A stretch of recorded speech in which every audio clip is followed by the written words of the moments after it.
Students, हमने six unit जो है वो स्टार्ट किया हुआ था और लास्ट लेक्चर के अंदर हमने डिस्कस किया था कि ऑपरेटिंग सिस्टम क्या होता है, उसको हमने कम्प्लीटली डिस्क्राइब किया था। आज के इस लेक्चर में हम टाइप्स ऑफ ऑपरेटिंग सिस्टम जो है ना वो डिस्कस करेंगे, यानी ऑपरेटिंग सिस्टम की कितने टाइप्स हैं।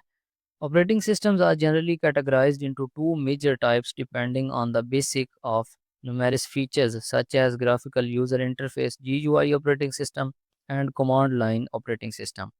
ऑपरेटिंग सिस्टम को बेसिकली उसके जो फीचर्स हैं ना, उसके मुख्तलिफ जो फीचर्स हैं उनकी बुनियाद पर दो कैटेगरीज के अंदर डिवाइड किया गया है, यानी दो मेजर कैटेगरीज हैं ऑपरेटिंग सिस्टम्स की। एक को हम कहते हैं graphical user interface operating system GUI operating system, और दूसरा है command line operating system. The description of these both types of operating systems is given below. अब इनको हम नीचे वन बाय वन डिस्क्राइब करेंगे। ग्राफिकल यूज़र इंटरफेस क्या होता है और कमांड लाइन जो ऑपरेटिंग सिस्टम है वो क्या होता है। सबसे पहला GUI operating system. A GUI operating system basically provides a graphical user interface to its users in order to communicate with system or computer। तो जो GUI ऑपरेटिंग सिस्टम है वो एक यूज़र इंटरफेस प्रोवाइड करता है, यानी एक विजुअल आपको एक चीज़ दिखाता है ताकि यूज़र कंप्यूटर के साथ या सिस्टम के साथ कम्युनिकेट कर पाए, यानी मुख्तलिफ टास्क जो है वो परफॉर्म कर पाए। In this interface the icons menus graphical objects are being used for issuing commands. अच्छा, इसके अंदर ना मुख्तलिफ किस्म के आइकन्स बने होते हैं, मुख्तलिफ मेन्यूज बने होते हैं, कुछ ग्राफिकल ऑब्जेक्ट्स हो सकते हैं ताकि आप कमांड्स दे सकें। ठीक है, आप उन चीज़ों को यूज़ करके मुख्तलिफ कमांड्स दे सकते हैं। The users of GUI operating system does not need to memorise different commands while interacting with computer. अच्छा, अब कंप्यूटर को आपने जो भी कमांड देनी है ना, तो वो कमांड आपको याद करने की ज़रूरत नहीं पड़ेगी, बल्कि उन आइकन्स को यूज़ करके आप कमांड दे सकते हैं। जैसे ये मेरे पास जितने भी आइकन्स बने हुए हैं ना, ये मुख्तलिफ कमांड्स हैं। जैसे मैं इस पे क्लिक करता हूँ तो ये हाईलाइटर है, इस पे मैं क्लिक करता हूँ तो ये कोई भी चीज़ हाईलाइट कर देगा। ठीक है, इसी तरह ये मैं अगर करता हूँ तो ये इरेजर है। मैं किसी भी लाइन पे यहाँ पे जो मैंने ड्रा किया, मैं इस पे क्लिक करता हूँ तो ये देखें इसने लाइन इरेज कर दी है, ये लाइन इसने इरेज कर दी है। ये वाला जो है ये पेन है। तो ये क्या है, ये ग्राफिकल यूजर इंटरफेस है, यानी ये आइकन बना हुआ है, मुझे आइकन देखकर पता चल रहा है कि ये वाला आइकन किसका है, ये वाला आइकन किसका है। तो इनको देखकर मैं यूज़ कर रहा हूँ, मुझे इनकी कमांड्स याद करने की ज़रूरत नहीं है कि ये वाली कमांड यहाँ पे लगाएं। इसी तरह मुख्तलिफ़ किस्म के मेन्यूज़ हो सकते हैं, जैसे इसको मैं ओपन करता हूँ तो ये मेरे पास मेन्यू ओपन हो जाता है। तो ये मुख्तलिफ़ चीज़ें हैं ग्राफिकल।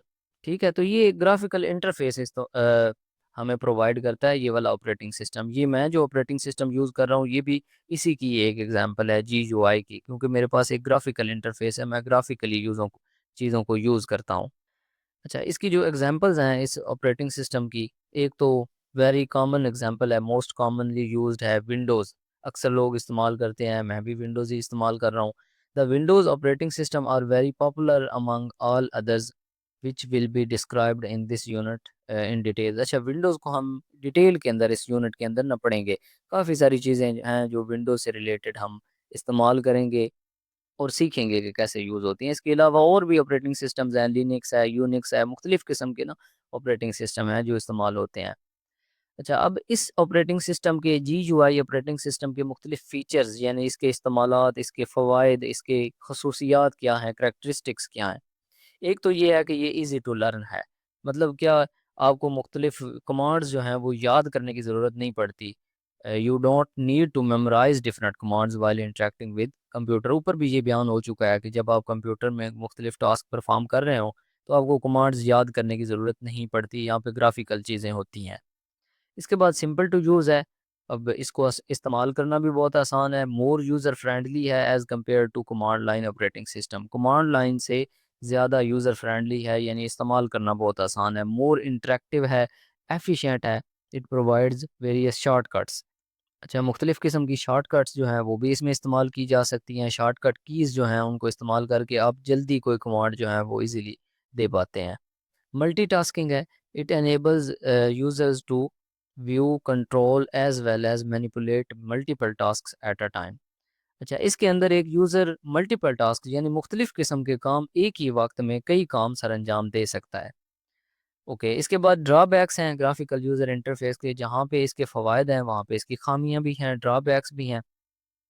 एक तो ये है कि it is not so faster as compared to command line operating system. Command line operating system से ये फास्ट नहीं है, ये स्लो है उससे। It does not provide a powerful and significant scripting facility as compared to command line operating system, but it provides various shortcuts. अच्छा, इसके अंदर कमांड लाइन ऑपरेटिंग सिस्टम की तरह स्क्रिप्टिंग फैसिलिटी नहीं है, क्योंकि जो कमांड लाइन ऑपरेटिंग सिस्टम है ना, उसमें प्रॉपर एक स्क्रिप्टिंग फैसिलिटी होती है, यहाँ पे नहीं होती। तो ये भी इसका ड्रॉबैक है। लेकिन इसके अंदर मुख्तलिफ़ किस्म की शॉर्टकट्स तो होती हैं, बट प्रॉपर स्क्रिप्टिंग नहीं होती। It does not provide full या complete access to computer resources. It basically provides very less control to the file system as well as operating system.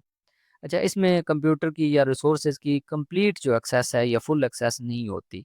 इसमें सिर्फ फ्रंट एंड में नज़र आ रहा होता है कि फ्रंट पे ये चीज़ है, इसको मैं यूज़ कर रहा हूँ। बैक एंड पे जो चीज़ चल रही है, उसका हमें कोई पता नहीं है इस सिस्टम के अंदर। तो फुल एक्सेस या कंप्लीट एक्सेस भी ये नहीं प्रोवाइड करता। In terms of use, it is slow as compared to command line operating system. ये भी ऊपर हम डिस्कस कर चुके हैं कि ये उससे फास्टर नहीं है, तो उसका ये मतलब है कि ये उससे स्लो है कमांड लाइन ऑपरेटिंग सिस्टम से। तो ये इसके ड्रॉबैक्स थे। अच्छा, इसके बाद हमारे पास दूसरा जो ऑपरेटिंग सिस्टम है, command line operating system. Command line operating system basically provides a command prompt in order to type different commands. इसमें हम क्या करते हैं, इसमें हम एक कमांड प्रॉम्प्ट लिखते हैं। कोई भी हमने टास्क परफॉर्म करना है ना, तो उसकी एक कमांड हमने लिखनी है, लिख कर उसको रन करना है, तो सिस्टम वो काम करेगा। The user use these commands while there interaction with computer. अब यूज़र ने वो कमांड्स इस्तेमाल करनी होती हैं, मुख्तलिफ जो कमांड्स हैं, मुख्तलिफ कामों के लिए मुख्तलिफ कमांड्स हैं। The users of command line operating systems need to memorize different commands for performing various tasks. अब इस वाले ऑपरेटिंग सिस्टम को, कमांड लाइन ऑपरेटिंग सिस्टम को जो यूज़र यूज़ कर रहा है, उसको ज़ाहिर बात है वो सारी कमांड्स याद करने की ज़रूरत होगी वो वाले टास्क जो है वो परफॉर्म करने के लिए, क्योंकि वो कमांड्स लगाएगा तो वो टास्क परफॉर्म होंगे। The example of command line operating system include DOS और यूनिक्स। ये मुख्तलिफ कमांड लाइन ऑपरेटिंग सिस्टम्स हैं। अच्छा, अब इसके फीचर्स कमांड लाइन के, it is faster than GUI. अब पहली बात तो ये है कि ये उससे फास्टर है, उससे तेज़ है। इसके बाद ये powerful and significant scripting facility भी प्रोवाइड करता है।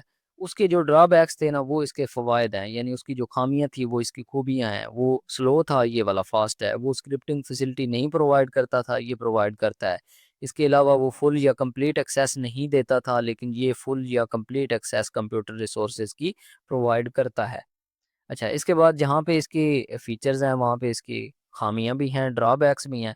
अच्छा, अब उसके जो फ़वाइद थे ना, वो आपने इसके ड्रॉबैक बना देने हैं। जो उसके फ़ायदे थे वो इसकी खामियां हैं। मसलन पहला आपने उसका फ़ायदा क्या पढ़ा था कि वो वेरी इजी टू लर्न था, वो समझने में, सीखने में बहुत आसान था। लेकिन ये वाला not very easy to learn है, ये सीखना इतना आसान नहीं है।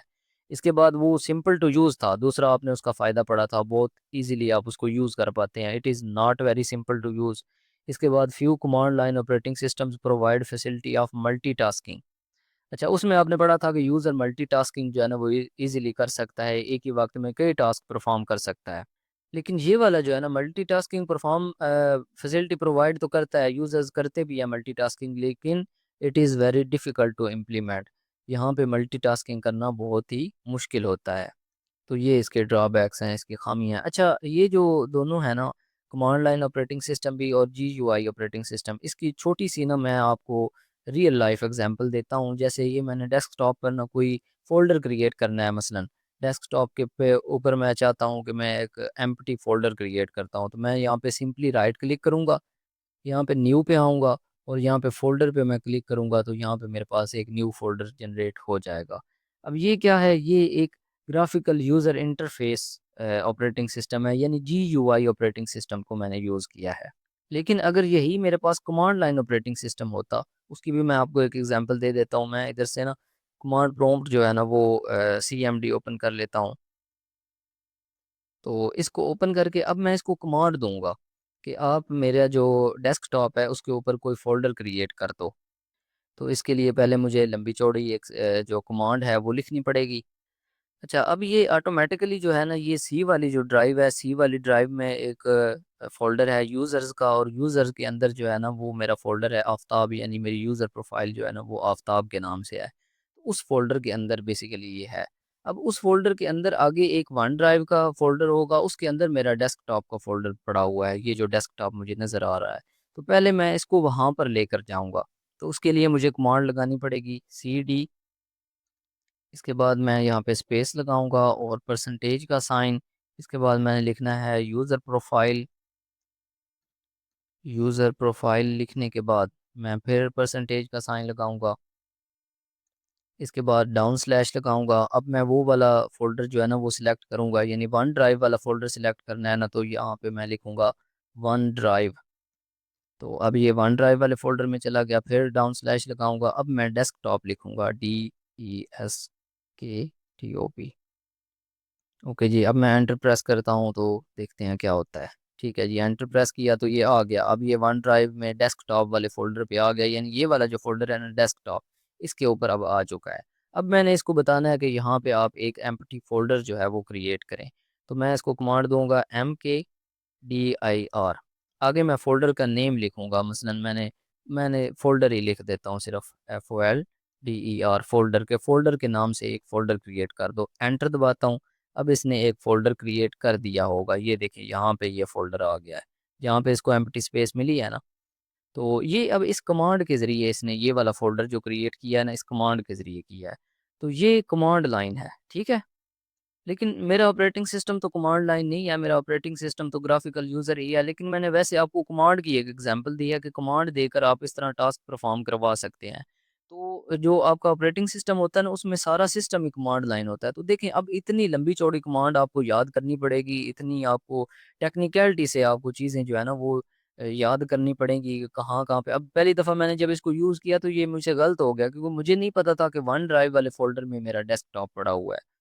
मुझे तो यही था कि मेरे यूज़र प्रोफ़ाइल के अंदर ही डेस्कटॉप होगा, तो फिर जाकर मुझे वहाँ से चेक करना पड़ा कि ये गलती क्यों आ रही है, मुझे ये एरर दे रहा था। फिर मैंने देखा कि ये वन ड्राइव वाले फ़ोल्डर में डेस्कटॉप है, तो फिर मैंने इसको सही किया, फिर ये कमांड जो है ना वो मेरी ठीक चली। लेकिन जो GUI ऑपरेटिंग सिस्टम था, ग्राफिकल यूज़र इंटरफ़ेस, उसमें आपने देखा कि कैसे 1 सेकंड के अंदर मैंने फ़ोल्डर क्रिएट कर लिया। सो आई होप कि आपको ये फ़र्क वाज़ेह हो चुका होगा, आपको ये क्लियर हो चुका होगा कि इन दोनों में डिफ़रेंस क्या है। ग्राफ़िक्स, यूज़र इंटरफ़ेस और कमांड लाइन जो ऑपरेटिंग सिस्टम हैं, दोनों इनके अंदर क्या फ़र्क है। दोनों की सिग्निफ़िकेंस भी आपको पता चल गई होगी, दोनों के फ़ीचर्स जो हैं, दोनों के फ़वाइद क्या हैं और दोनों की ख़ामियाँ क्या हैं, ड्रॉबैक्स, ये भी सारी चीज़ें उम्मीद है अब आपको क्लियर हो चुकी होंगी। तो यहाँ तक ये वाला जो हमारा टॉपिक था, कैटेगरीज़ या टाइप्स ऑफ ऑपरेटिंग सिस्टम्स, ये क्लियर हो चुका है। इससे रिलेटेड मज़ीद आपका कोई क्वेश्चन हो या कोई कन्फ्यूजन हो तो आप इज़िली पूछ सकते हैं। नेक्स्ट लेक्चर में फिर इंशाल्लाह हम फंक्शंस को डिस्कस करेंगे कि ऑपरेटिंग सिस्टम के फंक्शंस क्या होते हैं, काम क्या होते हैं मुख्तलिफ। ओके जी, मिलते हैं नेक्स्ट लेक्चर के अंदर।